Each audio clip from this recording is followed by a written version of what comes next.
What's up, guys? Ricky here with another top 10 list. This year it is 2024, and there have been quite a few good action figures.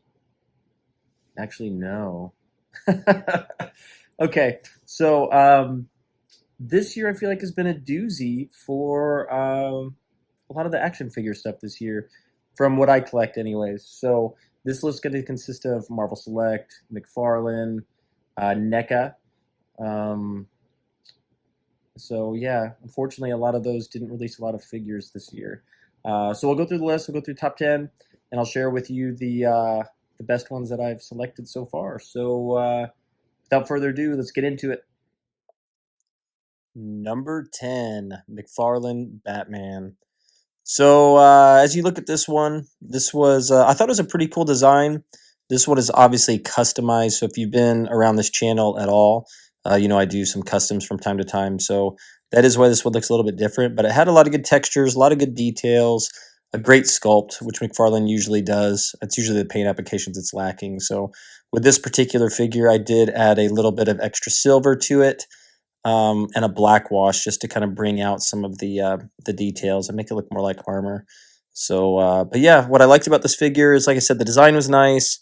Uh, I like the sword it came with, and it's just a really cool piece as far as it's just kind of unique, right? So I like the knight look.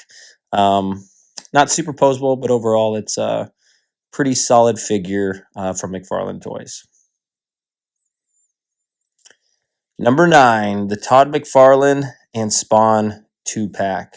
So the reason why I got this figure was because I really was into the like original concept art for Spawn. I thought that was just kind of a really cool, unique thing, and that's why I got it. So overall, the figure itself is kind of basic as far as most of McFarlane stuff. Same articulation, etc. The look, like I said, the look itself isn't anything special, but I like the fact that it's like you know, that it's original Spawn take. Todd McFarlane came with some extra stuff as well, and I thought it was funny that they made an action figure of him. If they made this one a single, I probably would have just bought the single, to be real with you, because I don't really have a purpose for the Todd McFarlane action figure besides making goofy poses, you know, with him giving the mic to Spawn or something like that. But overall, I think it's a pretty cool addition, and it's not that bad that it was a 2-pack. And I know they did do a single blue version variant of the Spawn if you're looking for that as well. Number 8, Marvel Select Crimson Dynamo. So this figure is pretty cool. Looks really good with the Silver Centurion Iron Man from Marvel Select and the let's see, what is the other one? Titanium Man. That's the other one. Both kind of like that classic look. It's pretty nice. It's had some decent paint applications. It's nothing too special as far as the paint itself. Like you could tell they did a little bit of shading and fading on it, which looks nice. But overall, it's just kind of one color.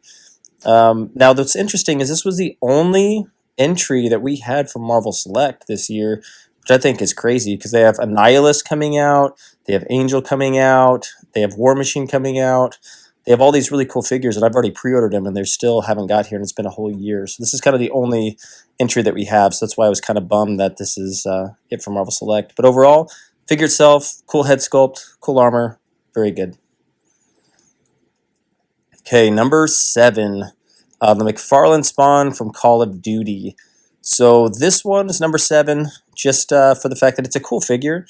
It's nothing we haven't seen before, so it's got really cool, it's got great articulation, sculpt is nice. The only thing that is different about this Spawn versus some of the others is it came with a lot of really cool gun accessories and a cloth cape, which we have not had before. So I thought it'd be cool and kind of worth having.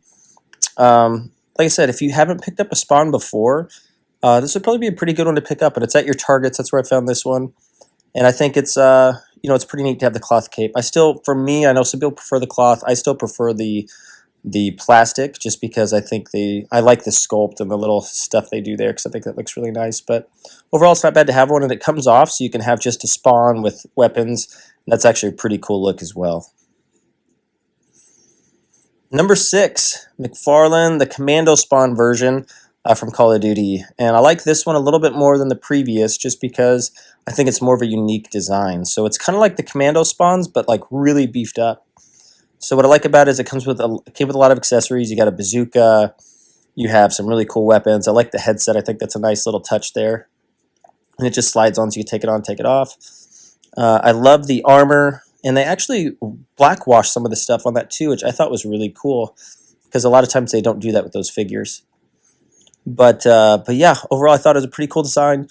The chest piece does hinder the articulation a little bit, but overall you can still get in some pretty good poses. And this one I also did get at Target, so and it's out in the market now. So if it's something you're interested in, go pick it up because I think this is a really cool addition to have, for your Spawn collection.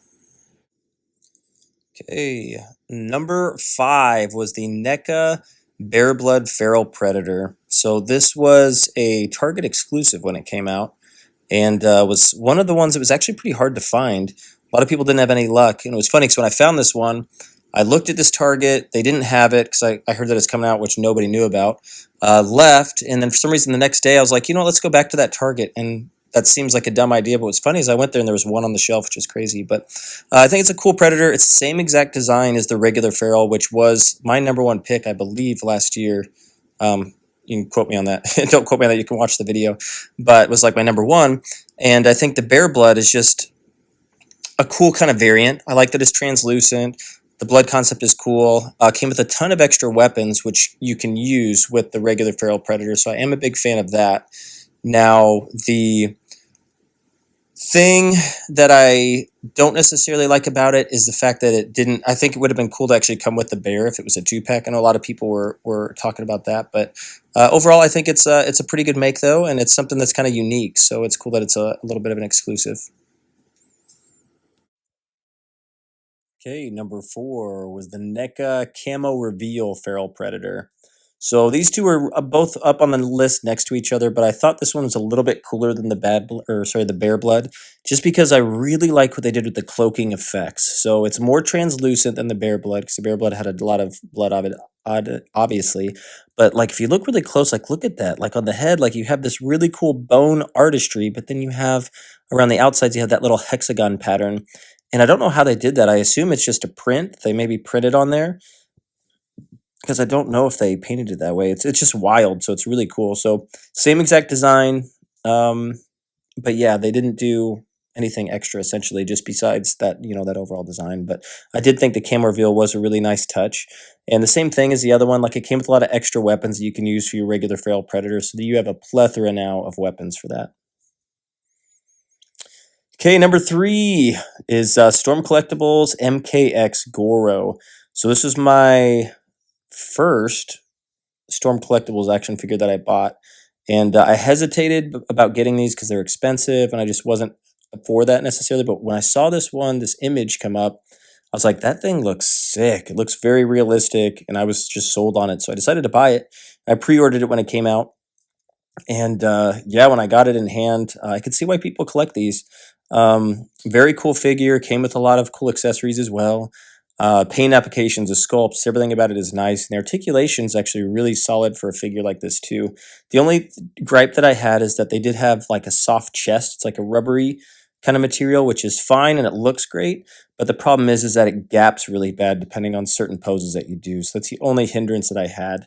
But overall, like this figure is sick. Came with a bunch of extra heads, extra hands, etc. And I was just really blown away with how this looks, and it fits in really well with my McFarlane Mortal Kombat figures that I have as well. So really cool addition. Like I said, everything on this was really great, so that's why it was high up on the list this year. A little expensive, but overall it was an awesome figure. Okay, number 2 on the list, Storm Collectibles Shao Kahn and Throne. And this one almost made number 1. It was super hard not to pick it for number 1. This was my, I think, second or third. I think this was the second Storm Collectibles I got. Obviously, the first was Goro. And yeah, like I said in the last one, like I was really impressed with kind of how it's put together. So the size is nice, articulation is great, the sculpt is great, the paint applications are great. And the fact that this one came with a throne was so cool because I've been wanting a throne from that game, essentially. Yeah, for it. And I thought about customizing it. I thought about all these things I could do for it. And the fact that they made it, I was like, dang, that's cool. So you know what? I have to spend the extra money and get it. So it was obviously very expensive. But the thing about Storm Collectibles, they go up with value with time because they don't make very many of them. So it seems like after a while, they're just always sought after. So I was like, you know what? I'm going to keep the boxes. I won't lose money overall on it, which is good. And yeah, this figure's just awesome. So came with extra heads. The mask can be removable. Came with extra weapons, hands, and just like I said, that throne addition to that is just fantastic. It's got good paint application. It's got I love the blood effects on it, and just overall, it's a really cool piece to have if you collect anything Mortal Kombat. And this fits in well with all the other, McFarlane Mortal Kombat figures that I have as well. So I just thought that was a really cool thing to have.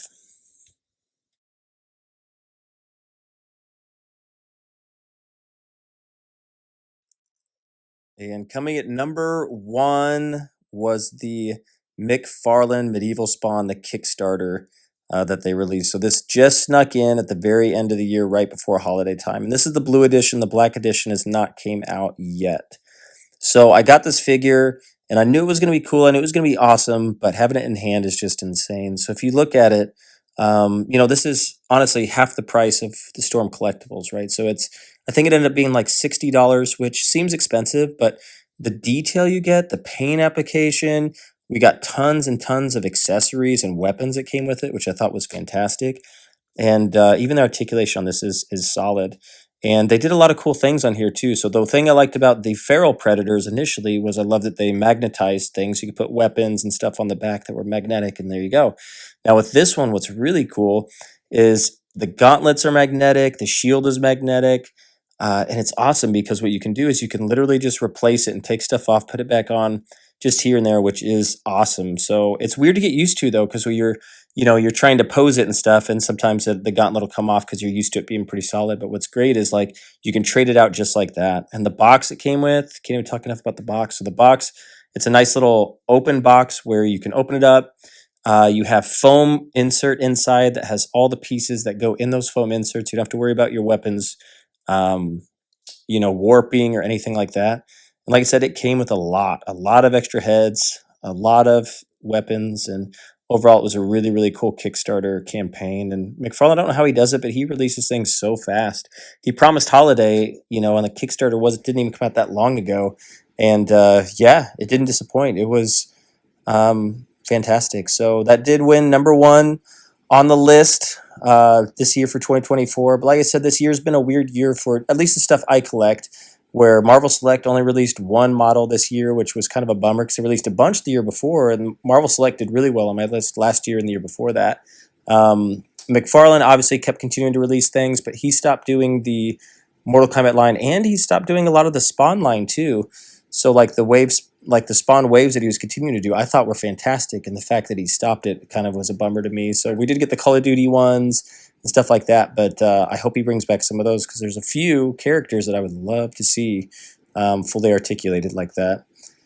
And then, yeah, NECA Predator. I don't know what's going on with NECA Predator, but they're not releasing very much. I miss the waves they used to do, all the movie figures. I know we got promised, Ultimate Wolf Predator a long time ago. I haven't seen that in, oh man, forever. So hopefully they get after that as well. So hopefully 2025 is going to be a big year for Marvel Select. I know they have a lot of really cool figures that just haven't been released yet, so that should be 2025. So looking forward to that.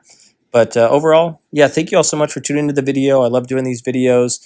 Let me know in the comments what you think too about this year. Was this a solid 2024 year for you in collecting, or was it kind of a doozy? I know it just kind of depends on what you collect, but I appreciate it. Thank you all so much for tuning in, and continue to show up for reviews, reveals, customizations, etc. And I'll keep bringing that all to you. So thank you all so much, and I'll see you all in the next video.